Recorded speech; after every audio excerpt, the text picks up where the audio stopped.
Salam alehem, salam sejahtera Bapak Ibu Saudara dan anak-anak yang Tuhan Yesus kasihi. Semoga kita senantiasa sehat dalam perlindungan Tuhan. Dalam ibadah keluarga pada saat ini, kita kembali akan mendengarkan kebenaran firman Tuhan dengan mempersiapkan Alkitab kita yang terambil dari 1 Yohanes pasal yang kelima, ayat yang keempat sampai dengan ayat yang kelima. Sebelumnya saya mengajak kita untuk bersama-sama satu di dalam doa. Kita berdoa. Tuhan, di dalam kerajaan sorga pada saat ini kami sebagai umat-Mu yang beribadah di rumah masing-masing kembali berhimpun Tuhan untuk memuji dan mendengarkan kebenaran firman Tuhan. Tuhan, kuatkan iman kami untuk bisa menerima firman-Mu ini dan percaya kepada firman-Mu, karena hanya dengan firman-Mu kami bisa mengalahkan segala kedagingan kegeni membuat kami dalam kebinasaan. Berfirmanlah kepada kami Tuhan, kami mendengarkan suara Tuhan. Dalam nama Tuhan Yesus kami telah berdoa. Amin. Marilah Bapak Ibu Saudara yang kekasih, disilakan berdiri. Kita akan membaca firman Tuhan 1 Yohanes pasal yang kelima, ayat yang keempat sampai dengan ayat yang kelima. Saya mengajak kita untuk juga membaca di rumah masing-masing. 1 Yohanes pasal yang kelima, ayat keempat sampai dengan ayat yang kelima. Sebab semua yang lahir dari Allah mengalahkan dunia, dan inilah kemenangan yang mengalahkan dunia, iman kita. Siapakah yang mengalahkan dunia? Selain daripada dia yang percaya bahwa Yesus adalah anak Allah. Demikianlah pembacaan firman Tuhan. Berbahagialah kita mendengarkan dan melakukannya. Terpujilah Kristus. Haleluya. Bapak Ibu Saudara dan anak-anak yang Tuhan Yesus kasihi, tema renungan kita di sore hari ini adalah iman mengalahkan dunia. Apa itu iman? Iman adalah sebuah keyakinan, sebuah kepercayaan secara sentral kita tujukan kepada Allah yang juga kita percaya di dalam nama Yesus Kristus yang sudah melakukan karya keselamatan dan juga menyampaikan kabar baik kepada kita semua, supaya kita memperoleh hidup yang kekal. Kita tahu Bapak Ibu Saudara dan anak-anak Tuhan Yesus kasihi, ketika Yesus yaitu Allah sendiri telah datang dalam dunia ini dan mengalahkan kejahatan, dalam arti melepaskan kita dari segala dosa kutukan akibat kesalahan yang kita lakukan dari perjanjian lama yang awalnya dimulai dari Adam dan Hawa. Kita juga harus menyadari, walaupun Kristus sudah mengalahkan dunia yang di dalam kejahatan yang membuat kita hancur di dalam kehidupan ini, bukan berarti juga bahwa kita kembali aman di tengah-tengah dunia ini. Kristus datang memang untuk menebus segala dosa dan kesalahan kita. Namun dia juga memberikan satu kehidupan yang kekal bagi orang yang percaya. Tetapi dia tidak berjanji bahwa Bapak Ibu Saudara dan anak-anak serta saya yang masih hidup dalam dunia ini bukan berarti hidup kita aman, bukan berarti kehidupan kita tidak ada lagi di dalam kesulitan, di dalam pergumulan, di dalam penderitaan. Bertahun-tahun Bapak Ibu Saudara dan saya merasakan ketika kita juga memberikan diri kita menjadi pengikut Kristus, apa yang kita alami? Kita kan masih merasakan ada sakit, penyakit di dalam diri kita. Bahkan tidak sedikit anak-anak Tuhan pun juga dengan kondisi pandemi COVID-19 itu mengalami, itu menderita. Bahkan masih ada dari isolasi di rumah dan di rumah sakit karena dengan adanya sakit penyakit. Belum lagi dengan sakit penyakit yang lain. Nah, masalah yang lain juga kita alami, yaitu kesulitan di dalam keuangan yang kita hadapi. Belum lagi bagaimana dalam kehidupan keluarga kita, dalam pekerjaan kita. Belum lagi dalam duka cita kita. Belum lagi kita melihat dan merasakan bencana-bencana alam yang terjadi. Apalagi pada akhir-akhir saat ini juga hampir bahkan setiap tahun pasti juga ada bencana alam terjadi di daerah, di provinsi, dimanapun. Bahkan pernah terjadi juga di daerah Kota Mataram dan sekitarnya. Ada bencana alam, tsunami, banjir, longsor dan sebagainya. Nah, kita tidak bisa menghindari hal seperti itu. Dan juga belum lagi tantangan-tantangan yang lain yang menggoda kita, di mana akan menjerumuskan kita untuk hidup di dalam hawa nafsu hedonisme. Hedonisme adalah bagaimana kita gaya hidup di dalam kesenangan, berfoya-foya, tidak peduli terhadap sesama, yang penting saya senang, saya bahagia. Itulah yang menjadi tujuan hidup di dalam kehidupan manusia ketika mereka hidup di dalam hedonisme.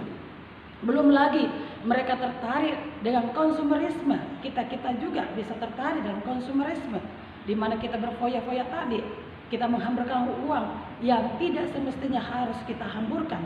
Kita tidak hemat, ya. Kita merasa bahagia ketika kita menghambur-hamburkan uang.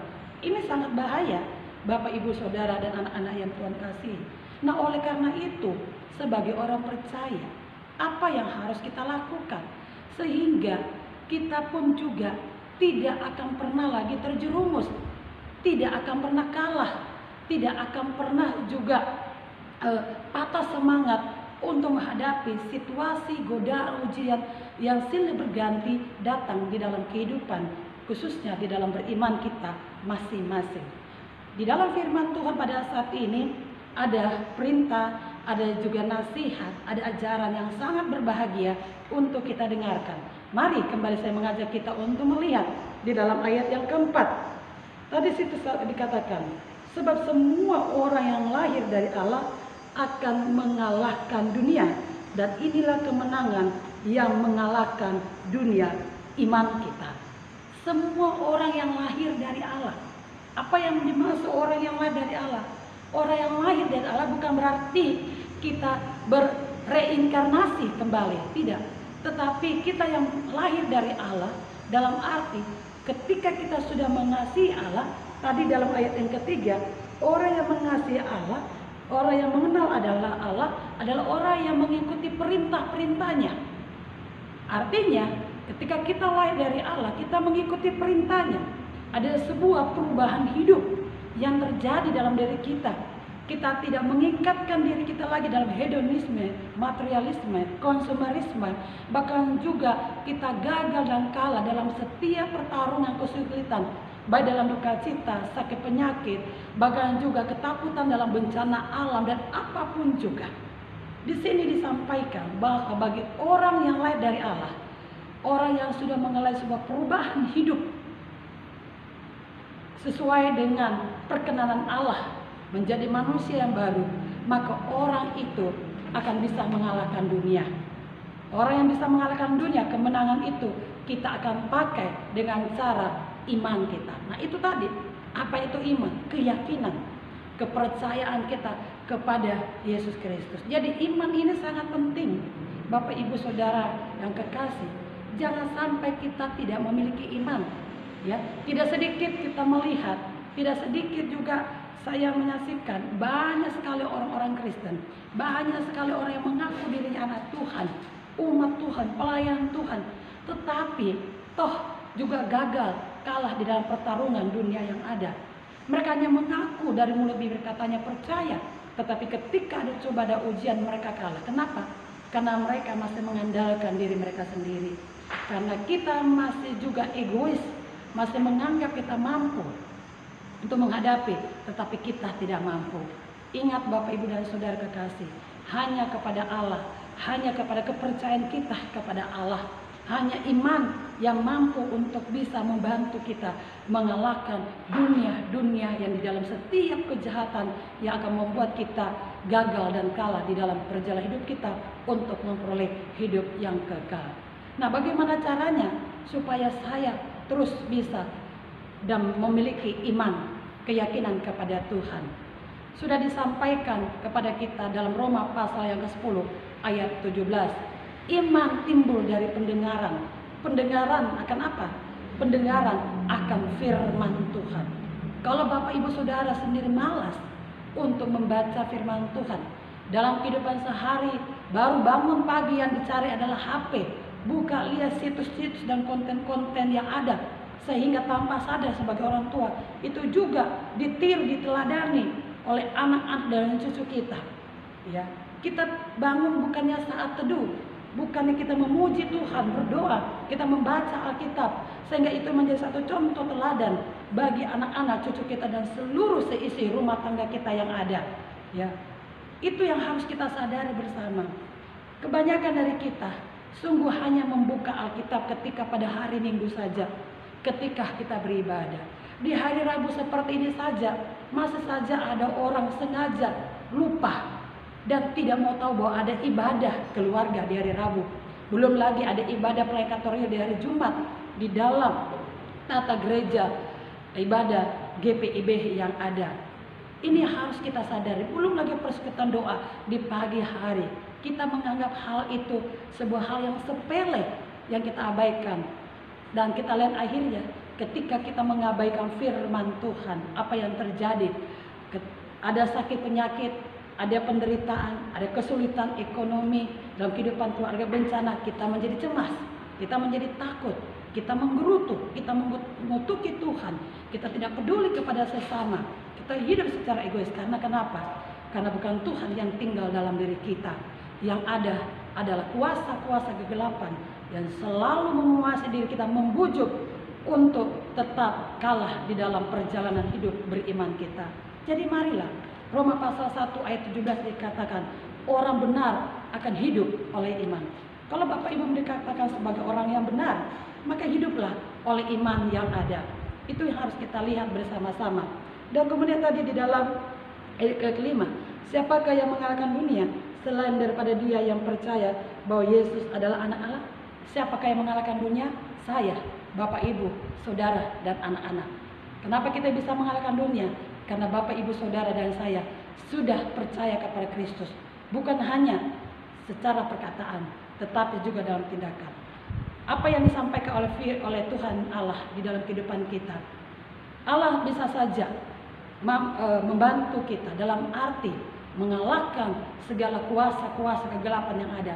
Tetapi Dia mau agar supaya bukan Dia secara langsung turun dan bertindak mengalahkan itu. Dia mau bahwa murid-muridnya, pengikutnya, anak-anak Allah, saya, Bapak, Ibu, Saudara yang masih hidup dalam dunia ini juga harus mampu mengalahkan dunia dengan segala kejahatan yang ada. Bapak, Ibu, dan Saudara kekasih, kita harus percaya Allah yang memiliki kuasa yang begitu besar telah memberikan kuasa itu kalau kita percaya kepadanya. Saya mengajak kita untuk membaca Markus pasal 16. Markus pasal 16 kita buka bersama ya. Ayat 17 sampai dengan ayat 18. Markus 16 ayat 17 sampai 18 saya mengajak kita untuk membaca bersama-sama. Tanda-tanda ini akan menyertai orang-orang yang percaya. Mereka akan mengusir setan-setan demi namaku. Mereka akan berbicara dalam bahasa-bahasa yang baru bagi mereka. Mereka akan memegang ular, dan sekalipun mereka minum racun maut, mereka tidak akan mendapatkan celaka. Mereka akan meletakkan tangannya atas orang-orang sakit, dan orang-orang itu akan sembuh. Luar biasa Bapak Ibu Saudara, anak-anak yang Tuhan Yesus kasihi. Kalau Bapak Ibu berdoa, punya keyakinan, Bapak yakin, Ibu yakin, kalau ada anak sakit, Bapak sakit, berdoa dan percaya, Bapak akan dijamah oleh Tuhan, Bapak akan disembuhkan oleh Tuhan. Punya kesulitan ekonomi, percaya kepada Tuhan, bekerja, berusaha, usaha dan pekerjaan Bapak Ibu akan diberkati oleh Tuhan. Bukan hanya percaya tetapi tidak berbuat apa-apa, tetapi percaya dengan terus melakukan disertai dengan tindakan. Ora et labora, berdoa dan juga bekerja. Ingat akan itu, jangan pernah takut menghadapi dunia dengan segala kejahatan yang ada. Kuasa Tuhan hadir dan telah diberikan kepada Bapak Ibu Saudara dan saya. Tidak ada yang mustahil yang Allah kerjakan bagi Bapak Ibu, asalkan percaya dan bekerja untuk kemuliaan bagi nama Tuhan. Terus berjuang menghadapi COVID-19, masalah kesulitan, bencana dan semuanya, dan berikan kekuatan juga kepada orang lain supaya mereka juga percaya kepada Kristus. Hanya imanlah yang mengalahkan dunia ini. Selamat mengerjakan dan berjalan dalam kasih Tuhan. Tuhan memberkati kita semuanya. Amin. Mari Bapak Ibu Saudara dan anak-anak yang Tuhan Yesus kasih, kita satu di dalam doa. Kami bersyukur kepadamu Tuhan, bahwa kami memang tidak salah memiliki Tuhan yang adalah Tuhan Yesus Kristus yang sudah menyelamatkan dunia ini, termasuk kami semuanya. Tuhan Yesus telah memberikan kuasa kepada kami, di mana janji Tuhan, aku menyertai engkau sampai akhir zaman. Itulah salah satunya adalah kuasa Tuhan. Kami diberikan tanda-tanda kuasa untuk bisa mengalahkan dunia ini dengan segala keburukan dan kejahatan yang ada. Jangan biarkan kami kalah Tuhan, kuatkan iman kami, berikan kepercayaan teguh kepada kami, apalagi dalam situasi kondisi dunia Indonesia, bahkan lingkup masyarakat yang terdekat dengan kami. Pandemi COVID-19, bencana alam, sakit penyakit yang lain, kesulitan ekonomi, pergumulan dalam pekerjaan, rumah tangga, pelayanan, dan apapun juga. Tuhan, kami masih menghadapi semuanya itu. Tetapi kami tetap memiliki dan yakin bahwa Tuhan akan tetap menyertai kami, dan kami tidak akan gagal dan kalah di dalam perjalanan iman kami, supaya pada akhir hayat kami memperoleh hidup yang kekal. Berkati rumah tangga kami semua, anak-anak Tuhan yang ada. Berkati kami sebagai orang tua, mampukan kami untuk menjadi contoh, memberikan pelajaran yang terbaik bagi anak-anak dan cucu kami. Berkatilah kami dalam kesehatan kami. Begitu juga dalam pekerjaan usaha yang kami lakukan. Berikan semangat kepada kami supaya kami tidak putus asa. Ada jalan keluar yang kami boleh lihat untuk bisa menyelamatkan kesejahteraan rumah tangga kami. Kami juga berdoa untuk juga anak-anak dan cucu kami. Berkati mereka dalam pendidikan mereka, dalam pergaulan mereka, dalam keimanan mereka. Biarlah Tuhan Yesus tolong kuatkan mereka. Jadikan mereka anak cucu kami yang mengasihi-Mu Tuhan, dan mengasihi kami sebagai orang tua, menghormati sesama mereka yang lain. Mereka adalah generasi kami, keluarga, bangsa, bahkan dunia yang ada. Jangan biarkan mereka kalah dengan segala kemajuan teknologi globalisasi yang akan membuat mereka hancur dalam dunia ini. Tetapi mereka menggunakan hal itu dan hal yang positif untuk mendukung di dalam masa depan mereka, Tuhan. Kami berdoa begitu banyak hal yang saat ini kami alami, Tuhan Yesus. Biarlah Tuhan Yesus tolong kami semua, gereja-gereja-Mu yang terus mengabarkan Injil, termasuk GPIB Immanuel Bung Karno Mataram. Kami secara lingkup sinodal GPIB, MUPEL, termasuk NTB Bali kami yang ada. Kami di Mataram, GPIB Immanuel Bung Karno Mataram, GPIB WR Supratma bersama dengan gereja-gereja lain. Tolong kami Tuhan. Jangan biar kami yang takut, kami gagal, kami cemas. Kamilah yang menjadi contoh untuk memberikan semangat di tengah-tengah masyarakat yang ada. Berkati masyarakat sesama kami dimanapun kami tinggal dan berada, Tuhan, agar supaya mereka juga diberkati oleh Tuhan, tetap bersemangat, tidak putus asa, dan tidak merugikan diri mereka sendiri dan merugikan sesama mereka dengan hidup di dalam kecurangan, kebohongan, dan juga penculikan, pencurian, dan juga perampokan yang ada, Tuhan. Kami mohon sadarkan mereka supaya mereka hidup terus takut akan Tuhan. Berkati pemimpin-pemimpin dunia termasuk Indonesia kami, Bapak Presiden, Wakil Presiden, dan TNI Polri semuanya, pemerintahan-pemerintahan yang ada di pusat sampai kepada daerah yang ada. Kami mohon kepadamu, kuasai mereka dengan kuasa kasih-Mu Tuhan, supaya mereka mampu dan dimampukan oleh Tuhan untuk memimpin kami sebagai rakyat yang ada. Kuatkan dan selamatkan mereka dalam kehidupan keluarga, dalam pekerjaan mereka. Tuhan memberkati dengan damai sejahtera-Mu, begitu dengan kami semua. Terima kasih Bapa dalam kerajaan surga. Bila firman yang sudah kami dengar ini tetap menguatkan kami, dan kami terus haus akan firman Tuhan. Terpujilah Engkau Bapa di atas segalanya. Inilah doa kami yang kami panjatkan dalam nama Tuhan Yesus yang telah mengajar kami berdoa. Bapa kami yang di sorga, dikuduskanlah nama-Mu. Datanglah kerajaan-Mu, jadilah kehendak-Mu di bumi seperti di sorga. Berikanlah kami pada hari ini makanan kami yang secukupnya. Dan ampunilah kami akan kesalahan kami, seperti kami juga mengampuni orang yang bersalah kepada kami. Janganlah membawa kami ke dalam pencobaan, tetapi lepaskanlah kami daripada yang jahat. Karena Engkaulah yang mempunyai kerajaan dan kuasa dan kemuliaan sampai selama-lamanya. Amin. Marilah umat Tuhan, setelah kita memberikan persembahan, kita bawa persembahan ke rumah Tuhan, itu jangan kita juga abaikan, dan saatnya kita akan terima berkat. Disilakan berdiri. Arahkan hati dan pikiran kepada Tuhan dan terimalah berkat Tuhan. Anugerah Yesus Kristus, pengasihan dari Allah dan persekutuan Roh Kudus dalam Tritunggal yang Esa akan terus memberkati kehidupan keluarga, pekerjaan, pelayanan Bapak Ibu Saudara sekalian, dimulai dari sekarang sampai selama-lamanya.